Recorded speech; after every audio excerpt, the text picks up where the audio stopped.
All right, everybody. Well, welcome back to another week of the Tri-State Football Monday Night Rewind. Of course, as always, I am your host, Daniel Kuhn, along with my co-host, Jacob Berkemeier. We're here, and we're going to talk about everything Week 7.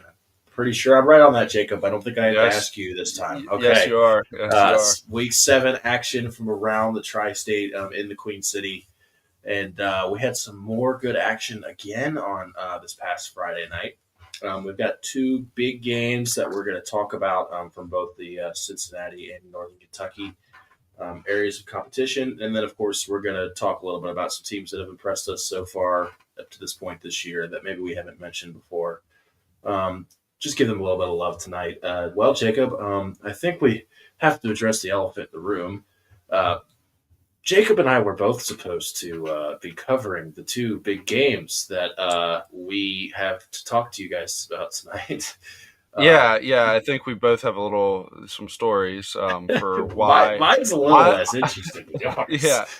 Yeah, for sure. I guess I'll start. So I was supposed to cover the Moeller and Elder game, and of course, it's about 2 hours before the game at 5 o'clock, and I'm on my way home. Go get ready, and I'm driving with my windows down, and I just sit back in my driver's seat like this. And when I do, a hornet or a yellow jacket stings me directly in the middle of the back. And I get home, shower, and then I come out of the shower, and I'm just fully breaking out in hives. So I have to go to urgent care, and they give me a shot of Benadryl and steroids, and they're like, yeah, you can't drive. And then by that time, it was already 7 o'clock, time of kickoff, and I'm just like, this is a crazy. I mean, it couldn't have been worse timing. If it literally happened earlier in the day, I still would have been able to make it to the game. But so missed out on an insane atmosphere. I think it was like 10,000 people there. Crazy win for Elder that we'll talk about here in a little bit. And yeah, I just missed out on that because of allergic reaction to a bee sting. Those So gosh darn bees, man. yeah, I got beef with them right now. I probably for the rest of my life. Yeah. But Yeah, mine's a little less interesting. I was supposed to do yeah, Highlands Covcath, which was also a great game in Northern Kentucky. Unfortunately, I had a stomach bug on Friday and was unable to make it. But nonetheless, we're going to do our absolute best here tonight to kind of break down those two contests for you because they were the two, I think, high key matchups yeah. from this past weekend. Mm-hmm. And of course, we can cover both, Northern Kentucky and Cincinnati. It's always a plus. But before we get into that, we're going to continue with our new segment that we've been kicking off our shows with in the past couple of weeks. We're going to talk about some teams that have impressed us or deserve the love and attention that we're about to give them for at this point in the season. And Jacob, I'll let you start as we normally do with your picks here. Yeah, so I kind of wanted to I feel like because Anderson has been so good this year, we really haven't touched on him. It's just like, oh, more of the same out of the Anderson Raptors, Yeah. scoring a boatload of points and giving up nothing. So I kind of wanted to just highlight, kind of how they've beaten some of these teams this year.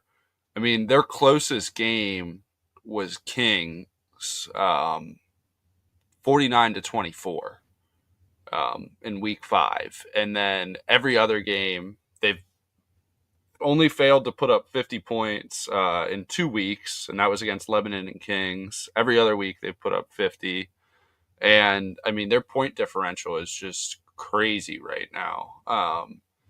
It is, let me pull up the stats. Yeah, they've outscored their opponents 357-74 this year, which is just crazy and is pretty much what they were doing to teams all year last year. So wanted to highlight Owen Scalf, their quarterback. He's thrown for 2,321 yards already, which is very impressive. I think his touchdown to interception ratio is 24-5. So he's doing a really good job taking care of the football. He's got a 71.5% completion percentage. And some of these receivers that he's thrown to, they're very talented. Tyson Weaver has 42 catches for 650 yards and 13 touchdowns. And then Tegan Jalek, the brother of Trace Jalek, if you remember him from last year, Tegan has 5 touchdowns and 500 yards receiving. And then Cooper Kathman, I believe he's their tight end. He's got 350 and 4 touchdowns. So the run game hasn't been as crazy as the past game, but they really haven't needed it to be. And then, defensively, they got a really solid defense. Brady Coons leading the charge, 17 tackles for a loss, 69 total tackles, and 5.5 sacks. And that is your cousin, correct? Yes, that would be my little cousin. I was sitting over here with a grin on my face. Yeah, I was wondering if up. But yeah, Brady's been having a really good season. Definitely spearheading that Raptor defense. Yeah, he's. I'll try to keep just a more centered approach to it. I don't want to get too homey.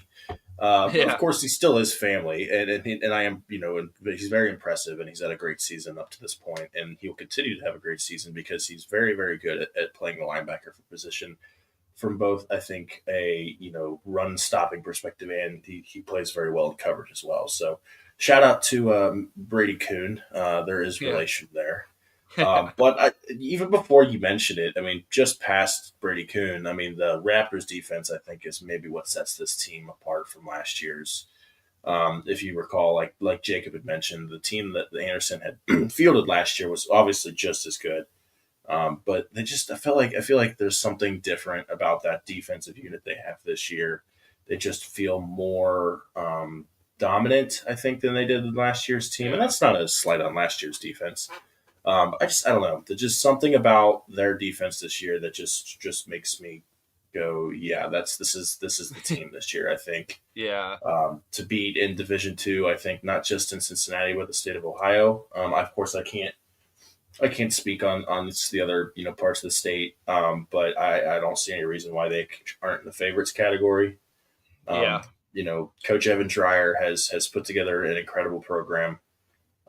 It's not on Beachmont, it's on Forest, but I'll still say on Beachmont. Down on Beachmont, it's impressive to see the program go from where it was, I think, in the past to where it is now. And it'll be exciting to see where they go for the rest of their season. But like Jacob had mentioned as well, their offensive firepower is just incredible across the board. Yeah. I mean, the offense that Coach Dreyer runs really they play so aggressive, and I think it's just really hard for a lot of these teams that they play against to keep that same level of aggression on the offensive side of the ball for them and just defensively. I mean, it's like, almost every fourth down they're going for it. So that's an extra down that you got to bring it and, make a tackle and stop them, and just ends up, I think, being overwhelming. As the game kind of wears on. So just wanted to highlight them because I know we haven't really. So I've been a little bit more GCL heavy, GMC, and then a couple other matchups in the ECC this year that have been closer. When you're playing 50-point blowouts, there's not a ton to talk about every week with your team other than it's just like, per usual, keep it moving. So the buzzsaw is what say, right? Yeah, absolutely. So just wanted to highlight that and, the great season that they've been having. And I'm sure they will continue to carry their success into this week and throughout the kind of last few weeks of the year going into the playoffs. Yeah, they've definitely got the right recipe for success down at Anderson High School. And they handled Turpin's our arch rival, right? That's an inter-township rivalry. Yeah. They handled them pretty easily. So shout out to Anderson for the big win over their rivals, Turpin. I will touch on, as usual, as you guys have probably picked up by now, Jacob's heavy on the GCL South, or not just GCL South, the co-ed too. GCL and GMC, and I've kind of shoehorned myself in as like the main go-to guy for Northern Kentucky stuff. And we have a school in Northern Kentucky that we have not really talked about at all. And probably because there's probably quite a few of our listeners and or viewers who maybe have never heard of them. There's a little bit of smaller of a school over in Kentucky, over in Covington, and there's a lot of schools in the Covington area, so it's understandable. But the Holy Cross Indians from Holy Cross High School in Covington, they are sitting at now. They play in Class 1A. So if you don't understand how the Kentucky, they don't call them divisions, they call them, excuse me, they call them class and districts. They're in Class 1A. If you don't understand how it works, so basically it's the exact opposite of what you'd originally think. In Kentucky, 6 is the highest number, 1 is the lowest number. So 1A, it's a pretty small division. It's because it's a smaller school, but they are at this point 6-0. They've handled their business all year this year. Let's just talk a little bit about what they've done. Took down St. Henry week 1 early in the year, 47-0. They beat Holmes 48-0. They beat Frankfurt last week 39-0. Evanescence, I don't know that school, but they beat them 51-6.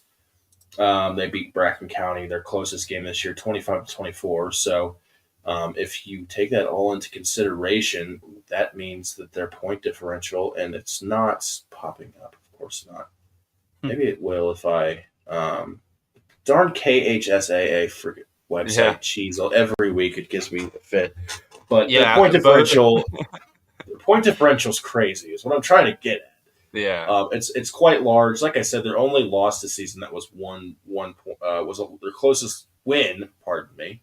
This season was only a 1-point win over Bracken County, and Bracken County by no means is a slouch. They're 4-2, and they're a 2A school, right? So you got to remember that Holy Cross went up a division basically and took care of business, right? yeah. So that was a big win for them. But let's just talk briefly about excuse me. Let's just talk about their players here quickly a little bit. For the Indians, I think it all boils down to their running attack. I mean, if you go back and look at some of their box scores from this year, it's been all about that rushing game. And it starts and stops for Brian Ferguson, who, by the way, is only a sophomore. He, just for example, he does both passing and throwing. So I'm guessing he's a quarterback. But a sophomore that's calling the signals, and he's also running the ball. I mean, let's just take for example that 51-6 win over Evanescence. He had a whopping 101 passing yards, 2 touchdowns, and then 103 rushing yards and 2 touchdowns there, so 4 total touchdowns. And remember, this kid's only a sophomore. If you look at the rest of their depth chart and kind of where they're getting their production from, majority of these kids are all underclassmen or at least juniors. Right, so you're looking at a young squad with a lot of talent. They're proving that they can handle, not just their own, I'll call them division games, but class games, and they can also go up and play bigger schools and still handle their business. And like I said, it's not like they went up and played a 2A school that's not any good. They beat a pretty decent one in Bracken County. So it's been an impressive season for the Indians. They've been quietly under the radar, having I think for them a banner year, and hopefully they continue to do that. Sitting in a perfect record right now, they will go into their next game as on the road. They'll play Bishop Brossart right over here, down the street from where I live in Alexandria. So and Bishop Brossart is not a slouch either. They've got a good little program up there as well, the Mustangs. So it'll be interesting to see how that game goes. But just wanted to give a shout out to the Holy Cross Indians in Covington for just a really great 2025 campaign up to this point. Yeah, and I mean, I was looking at just their listed roster on the Kentucky website, and I think what people need to keep in mind with some of these smaller schools, they have 25 players for varsity. Right. So, I mean, it's like a lot of these guys are playing both ways, and you're very reliant on the same guys for production on both sides of the football. So I think, and it's hard, to play both ways too. It's a lot of energy, and, for them to just kind of be able to steamroll and get through their schedule, be 6-0 at this point. You have to be pretty happy with that. And I mean, I'm looking ahead. Bishop Brossart's 2-4 on the year. Trimble County's 2-5, which are their next 2 weeks, and then they play Ludlow and Bellevue to finish the year off. Bellevue's 4-2. so that'll probably be a pretty solid game. And Ludlow's 3-4, so maybe those last two games will be a little bit closer and could possibly prepare them for some playoff football a little bit Hmm. more. Um, but I just, it's always cool, I think to touch on some of these smaller schools because, like you said, not everybody probably knows who, Holy Cross is, or some of these Right. other schools that they're playing, like a St. Henry, Evanescent, or how do you pronounce that? Evanescence? I've been saying in essence that could be totally Yeah. wrong. And if there's anybody out there who knows, please feel free to comment and let us know. Um, But I'm taking a stab in the dark there. But Jacob's mhm. absolutely right, I think, regarding to their schedule. I don't think Bishop Brossard's a slouch by any means. They play a pretty tough schedule for a school their size. And then Yeah. you look at those last two games of the season. I mean, those are as home game, away game as it gets, right? Yeah. I mean, because Bellevue and both Bellevue and Ludlow, and Ludlow's basically in Covington. For Yeah. people who don't know where Ludlow is, it's pretty much West Covington. And I apologize if that offends any Ludlow residents out there, but I mean, it's so close, right? I mean, those are de facto. You know what I mean? Those are Yeah. not by any means necessarily road games. So those will be tough games, and especially Absolutely. considering Bellevue's had a pretty good season up to this point. That game specifically, they got that circled on their calendar. Definitely. Here comes Holy Cross, and let's say up to this point, they'd be what 8-0 if they stay Yeah. undefeated, right? So that'll be a good game to keep an eye on here in a couple weeks. Absolutely. All right, I think we should just roll into our featured games. Jacob, do you want to go first from the game that you maybe or maybe Yeah. not was supposed to be at? Yes. I can do that. Um, so I think this is probably the craziest game of the year so far. Honestly, 10,000 people in the pit. Elder, Moeller's obviously been talked about so much, this year, and I think we talked about it last week in the a little bit of preview we did for this. Just this Elder defense is legit, man, Yeah, and they came to play, and what Caden Estep also played lights out. 21 for 29 passing, 286 yards, 3 touchdowns. And I think what we were saying is, if they could kind of control the tempo of the game and not turn the ball over, their defense was going to put them in a position to be able to win the game. And that's exactly what they did. I mean, Elder in the third quarter, they their defense got a safety, and then I don't know if it was the following possession or if it was a couple possessions later, but they were able to score a touchdown, and that took the game. Before that safety, it was 15-13 going into the second half, and then they got a safety and a touchdown, and then boom, that game's 24-13. And all of a sudden, you're in a 2-score game if you're Bowler going into the fourth quarter, and you got to get a field goal and then touchdown, 2-point conversion, or 2 touchdowns, to kind of win that game. So, and I mean, we both know from being opponents playing in the pit. yeah, I mean, yeah. and I mean Oak Hill's Elder, that was always a well attended game that I played in, and I mean it gets so loud, in the pit, and just it's such you're down on the road.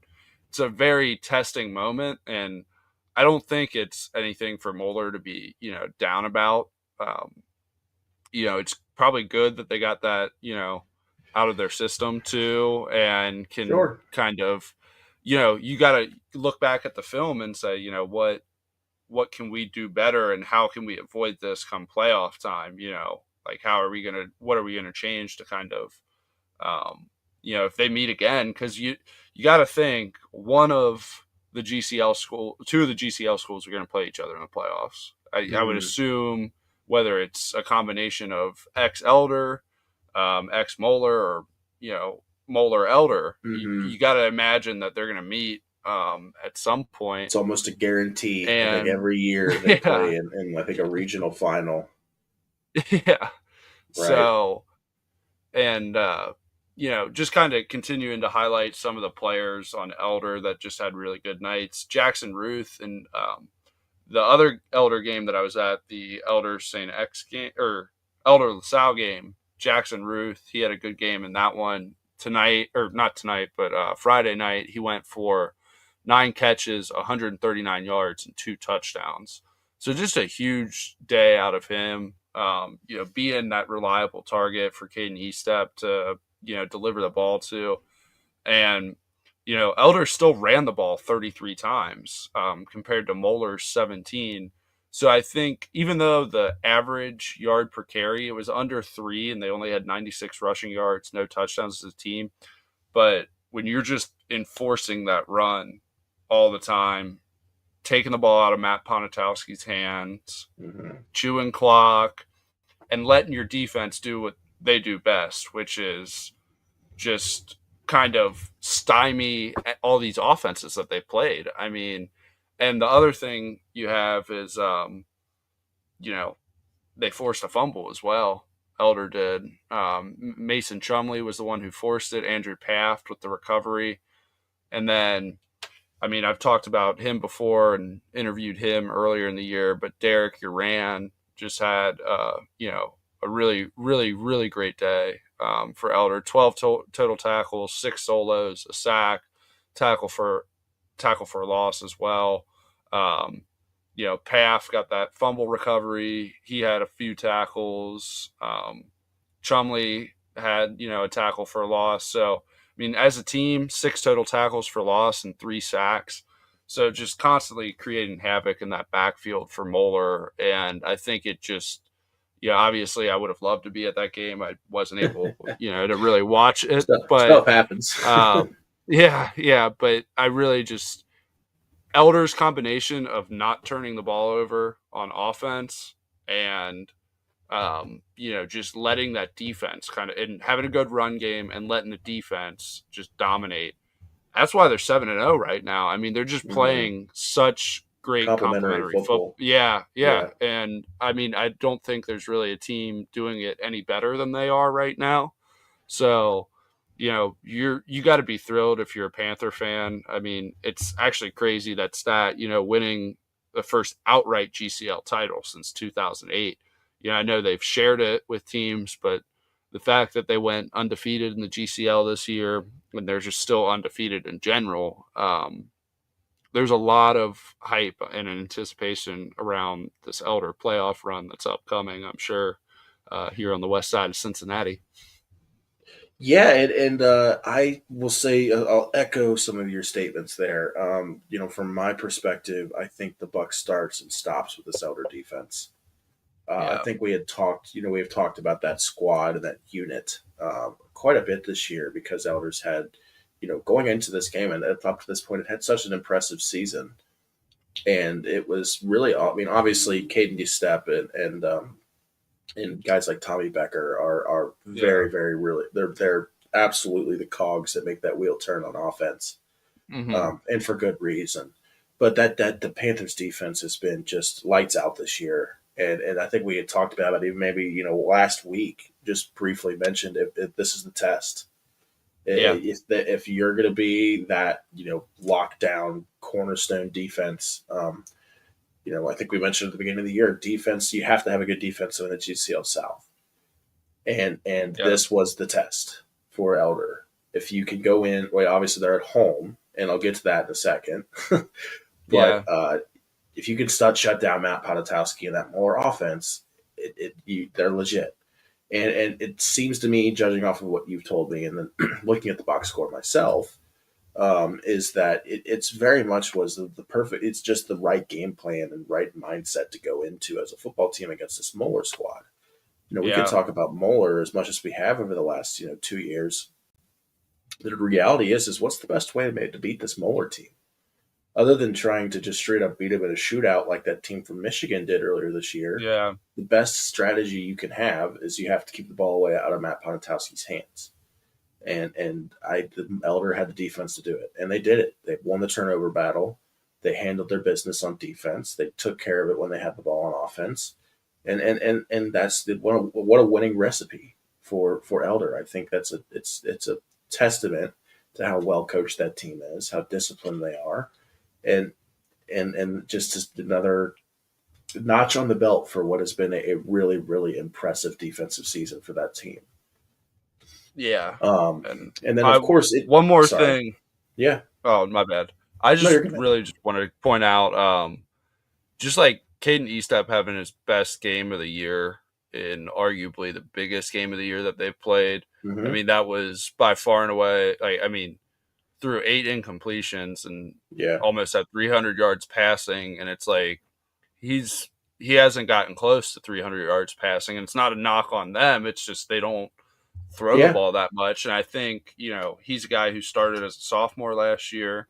Um, I think you can just see the confidence like week by week growing in him. And, it's huge that he's kind of taken so many steps forward this year as a quarterback. And I just kind of wanted to point that out. But I didn't mean Absolutely. to And I don't mean interrupt. to. No, you're fine. I'm sitting over here, talking about the defense. I mean, you're absolutely right. I mean, he's been very, very impressive this season. Um, he's definitely, I've definitely kept my eyes on him. He stepped from a point of outsider's perspective this year, and he's Mm-hmm. definitely worth the praise. I will say for Moeller, um, that is not a season ender by any means. I know I'm sure it's No, probably disappointing to not win the GCL South title. How many would it have been in a row probably if they won? like 4 or 5, maybe. Yeah, I don't it would have know. been quite a bit, and it's obviously disappointing. But they have to keep in mind that's probably the toughest environment they'll play in all year. Yeah. The pit is a very daunting challenge when it's not sold out, let alone when it is. Yeah. And I don't think it's a season ender for them by any stretch of the imagination. So it'll be No. interesting to see how they bounce back. I believe Moeller plays Ignatius this weekend, right? Whew. That Talk sound about right? just that's Yeah. not a get right game there No, either. it's not. It's not necessarily a get right game, opponent per se. But from Yeah. the other perspective is a hey, if you can go out and take care of business against the Highs, then your season's right back on track. I mean, there's no just Yeah. put the Elder game out of your mind. I mean, there's a pretty good Right. chance they'll meet in the regional finals here in a couple of weeks, a month or so. So you know what I mean? They have an opportunity to bounce back. Yeah. I think it'll be interesting to see if they do that. For the sake of time, I'll skip ahead briefly to my featured game, and like I said, for the sake of time, I'll keep it short. Another big time Northern Kentucky football matchup featuring, I think, the two probably leaders in the clubhouse at this point Yeah. in Northern Kentucky between Highlands and Cupcath. Obviously, Highlands has had an incredible season up to this point, definitely worthy of kind of that. We don't rank schools individually based off of like their region. We group them all together. But if they were to ask me to give my honest rankings for Northern Kentucky, Highlands would be number one, and I think Covcath would be a solid number two. And speaking of Covcath and where they've come up to this point in their season, started out 0-2, Yeah. rallied, ripped off I think 4 straight. So they did end up losing this game, but it was a close one. It was 31-28 final score. Highlands over Covcath. So the Bluebirds beat the Colonels. And I'll briefly just talk about it. And I think it's just for Highlands, it's just another game, the same story. If you're a defense against Highlands, I don't know what you do because you can either play a game plan to shut down Tatum Lorenzen running the ball, or you can game plan to stop Leo Rittmer from throwing the ball all over your secondary. You can't do both. And unfortunately, they're both very good at it. I mean, let's just talk about this really quick. So Tatum Lorenzen had 22 rushing attempts, and he did have 3 touchdowns. Only 81 rushing yards, which for him doesn't sound like a lot, but when you keep in mind that he had 3 scores, I don't have his full tally at this point this year, but he's got to have somewhere between 15 and 20 touchdowns this season rushing. Like it's getting Yeah. pretty crazy. It And then is. you look at Leo Rittmer. Sorry, Rio Littmer. I got Leo Rittmer. Got his name backwards there. Yeah. Apologize there, Rio. But he's been outstanding from under center. throwing the ball this year. 14 of 18 on Friday night. He did throw one interception, but he did have a touchdown and 169 yards passing. The interception he threw was to Covcath senior Logan Sanning in the end zone. So kind of a disappointing interception, but it didn't get returned for anything. It was just a defensive play by a very good Covcath Colonel's defender. Yeah. So we'll just briefly touch on Covcath. Of course, you can't talk about Covcath without talking about their own version of a dual threat out of their backfield. Cash Harney, Dylan Geyser have both been, obviously the cogs of that offense. Cash Harney with another great night. He did only go 8 for 18, but on those 8 completions, he had 219 yards and 2 touchdowns, no interceptions. He also tacked on 11 yards rushing and a touchdown there. So 3 total touchdowns in the night for Cash Harney. Dylan Geyser, 7 rush attempts for 88 yards, 1 touchdown. So they were picking up plays in big chunks. This kind of turned into one of those games, right, where it just comes down to whoever has the ball last. And unfortunately for Covcath, it was Highlands who got the ball back with 40 seconds to go in this game. They were driving a little bit down the field. And I know this from somebody who was there. It doesn't show up on the back score, but I can't tell you this. There was a personal foul penalty on Covcath around midfield, brought Highlands within range. At that point, they just let Taylor Lorenzen loose and let him do what he does, and he's sealed the game for the Bluebirds. But another great game in Northern Kentucky between 2 great programs, and I think for both schools, it's. I think for Covcath, minus the penalty, because that sucks to have that in that situation, that close to the game. I mean, this is a good loss. If there ever is one, you lose by 3 on the road. I know Highlands is not an easy place to play in Northern Kentucky. You took the lead late. They were able to get back and get another score on you, but 3-point loss to a really good team on the road. By no means is that a bad loss. It's actually probably a good loss if you can have them. They can rebound from that, I think, pretty easily. And then for Highlands, just got to keep rolling and doing what they're doing. I mean, I don't – if you're a defensive coordinator, what do you do, right? I think we've talked about this. Yeah. You stack the box for Lorenzen, they're just going to throw it. And if you try to spread it out to shut down their passing attack, there's just going to let Lorenzen do his thing. Yeah. It's definitely hard to plan against that because unless you have, like a Vince Wilfork up the middle, or a Vita Vea type guy, Yeah. Just clogs the holes, man. Yeah. I mean, honestly, because, Lorenzen, he's just so big already. I mean, he's only a junior, but I mean, he's already just, built so thick. So it's like, you just, it's like, I mean, he probably weighs 225. I mean, he's got to be. If not that, he's more. This and sounds just so the way saying this, but he's a big kid, and but it's like that wears on teams so much. Absolutely. And I mean, even if the yards per carry is not there, it's almost like if he's getting 20 plus touches a night, I feel like that Highland's gonna struggle to they're not going to lose if he's getting 20 plus carries a night because the wear and tear you put on the defense. And, like you said, with Rio Littmer, I mean, it's like you got either or pretty much. It's like Rio Littmer can sit there and throw the ball 30, 35 times a game if needed, or they can run it 30 times with Taylor Lorenzen. So absolutely. I just, it's definitely a nightmare, and it's keeping D coordinators up at night. For sure. And then from Highland's perspective, right? I mean, this is just an indictment of how good Littmer is at the under center for Highlands. Just for example, so he threw 14 passes, or he completed 14 passes on last Friday, and he threw those to, let me count, 1, 2, 3, 4, 5, 6, 7 different receivers. So you're looking at a wide spread from a passing attack. So it'll be interesting, I think, to see what Highlands does in the state playoffs, because you start running into schools like Trinity and maybe Trinity is the one that comes to mind, but because I feel like they might have that Vita Vea guy that we don't know about yet. So it'll be interesting. at looks like Johnson Central, Franklin County, Taylor County. They're all 7-0.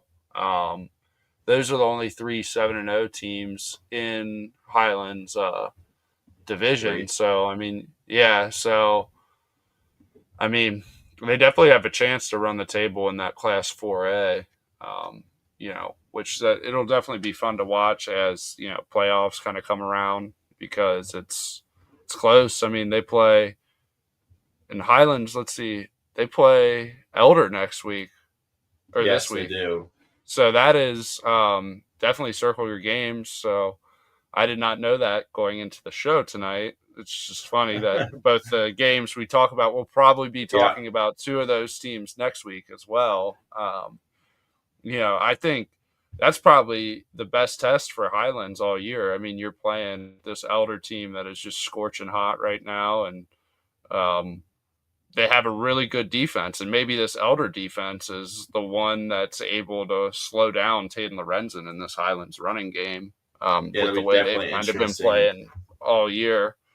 And I mean, it's at Elder too. So you're not going to play, like we just talked about with the Moeller game, you're not going to play in a tougher environment probably the rest of the season, even come playoff time. It's definitely going to be a great test for Highlands, I think. And, just another game for Elder to just continue to prove, why they should be the number one team. And they are the number one team now after that win against Moeller in our Blitz 5 top 25. What a perfect segue, Jacob. Yeah. I got it pulled up right now. No, you're fine. We'll just quickly go through these. Yeah. Get my screen shared. Okay. Hold on, let me add it there. My bad. Yeah. No, you're good. So yeah, we're seeing it here in the flesh. Elder is number one now after dethroning Moeller. Moeller moving to 5-2, and yep, we just talked about it. They got number 5 Highlands at home next week. And I didn't realize St. Ives is one. Yeah, I was about to say I did not realize St. Ives was 1-6. Yeah, I literally saw that right when you said that. And then and they play Ignatius and then Eds, I think, the following week too. I think Greg forgot to update Anderson's. Greg forgot to update Anderson's little blurb. Oh, yeah. Last week beat Milford. Yeah, they actually beat Turpin last week. And then not sure who Anderson has this upcoming. And then you got Princeton here, which Princeton has just been dominating GMC this year. I mean, they're 6-0 in the GMC and beat Hamilton 28-16. You kind of see that little blurb, -12 turnover ratio, -6 in GMC play. So doing a good job getting their hands on the football, defense playing really well. Spent a lot of time talking about Highlands and Elder, so we'll move on there. St. X gets a win against Louisville Trinity, so huge win for them to kind of bounce back and get right. And they have, the Battle of North Bend Road with LaSalle next week. So big game there. And tell you one thing, Kings has just continued to kind of just slowly go under the radar kind of in the ECC because Anderson's so good. But you got Kings and Winton Woods, so two ECC teams here at 7-8. And Kings has Milford this upcoming week, and Winton Woods has West Claremont. So both of those teams should get wins in those games. And, ECC has a chance to have, one team maybe finish 10-0 and the other two teams finish like 8-2 or 9-1. So definitely a very, very strong ECC, and Lebanon's good this year in the ECC too. So, been a pretty good conference this year, honestly. It has been. I mean, Anderson continues to just mow through everybody, but the top half has been good. There's some good teams in that conference this year. Absolutely. And you see here, I know we spent some time talking about Taft last week. I mean, They just dominated against Hughes 41-0. And, Taft just has so much talent on that field for being kind of a Division IV school. A lot of D1 guys, and they have a chance to really make some noise in the playoffs this year.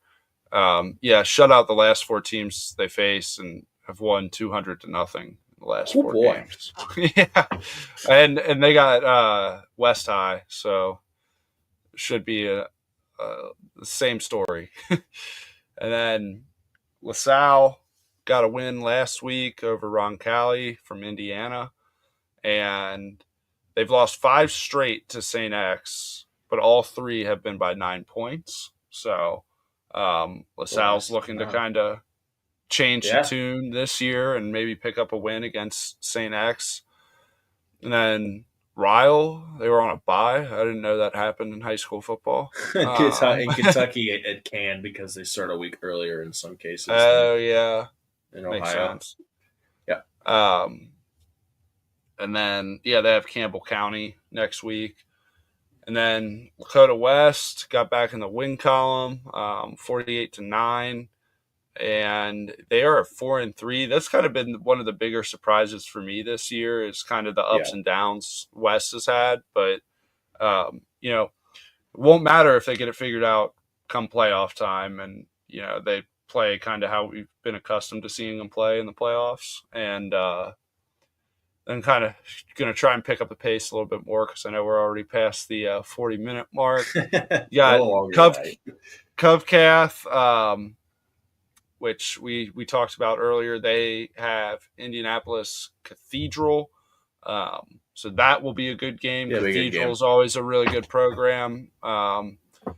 Then Baden continues to just run the GCL co-ed, beating Fenwick 41-13, and they have Carroll up next. They're 7-0. Middletown, they've had a really good season. They whooped up on Lakota East last week 27-6, and defense has been playing lights out, haven't allowed more than 10 points in the last 6 games. They have Mason East, just talked about them last week. And then they play Coleraine, so they got a nice get-right game, this upcoming week. Fairfield, they beat Mason last week, which, talk about Fairfield picking up some really big wins here. Yeah, they had some good wins this year. Because they beat West, too, which I know that surprised me. And, Justin Roden, he left Oak Hills and is now the head coach at Fairfield. And that transition kind of happened late in the process, like June of this summer. So kind of getting the guys to buy in and everything. I'm sure he's really happy with that. And they've been finding some success this year. And then East Central, they're 6-1. I'm sure we will talk about them kind of as the season winds down, because I'm sure will kind of make it as the playoffs. As teams start dwindling down to come playoff time, I'm sure East Central will remain. For sure. Cooper, they're sitting at 4-3. They just beat Dixie Heights. Cam O'Hara is a really good quarterback for Cooper. 10,000 yards passing for his career, still with some games to play. They have Scott next week. Mason's playing Middletown this upcoming week, and they lost last week to Fairfield. So, and kind of crazy, D'Angelo Birch went to Mason, transferred there. And they've been running, I think, heavy, like triple option, power option. So they've only been averaging about 80 yards passing. That's pretty per crazy. game. Yeah. And because, last year, D'Angelo Birch was slinging it for Princeton. He was definitely throwing the ball a lot. And then rounding out the top 5, we have Lebanon, who won against Milford last week, and they have Turpin this week. Then Withrow, who beat Woodward, 80-0. Wow. Yeah. Yeah. And Withrow, I know they kind of got beat up pretty bad by Taft a few weeks back. So kind of shows how good Taft is too. But Withrow's still having a really good season, 5-2. Taft's their only conference loss. And they have In, who is also 5-2. So that might be a good game and one to keep your eye on. And then Beechwood, sliding in there. Beechwood's great program, and they play St. Henry's next week. And they won 69-0 against Walton Verona last week. Then Indian Hill has been running the Cincinnati Hills League for this year. They're 7-0, 4-0 in conference. Whooped up on Finneytown 48-0, and it's a crazy stat. Allowed just 7 first half points all year. They have Madeira next week, and then I know you talked about CHCA last week. They got. There's no way I'm reading that right. That must be a typo. I think it's probably supposed to be 41-12, but it says 41-112. Dang. Yeah, so Defense I think was that's optional. a typo. Yeah, but they have Purcell Marion next week. So CHCA is looking to get another win and continue to stay in our rankings. And then knocking on the door, Clinton Mashpee, Goshen, Harrison, Lawrenceburg, Lloyd, McNick, Oak Hills, and Talawanda. So There's solid your top 25, and definitely have some shifting and some changing. So it'd be interesting to see if those from the SBAAC, my favorite conference name, Goshen and Clinton Massey have had great years this year. See if they can crack in towards the end of the season. Well, we ran over a little bit tonight. This has definitely been our longest show of the year, but there was no Monday Night Football game for anybody to run to like last week, which in reality, what was the point of any of us trying to get out of here to watch that game last week? Yeah. But we'll knock it down for next week, and I'll just end the show here since we're already up to 48 minutes. I hope everybody has a great rest of their week. Enjoy the rest of your Monday evening. Stay dry. It's going to be a wet one over the next couple of days, and we will see you right back here again next Monday night at 8 a.m. Diesel Pete's 8 p.m. All right, everybody, have a great. Oh wait, almost forgot. Can't forget the last thing. As always, if you want to check out our podcast or any of TriState Football's other podcasts, you can check them all out on any major podcast platform. You can see the replay of our show on social media and find the audio version on the website as well. And of course, if you want to check out any of our other content, you can always go to our amazing TriStateFootball.com website as well. Anyways, have a great evening, everybody. We'll see you next week.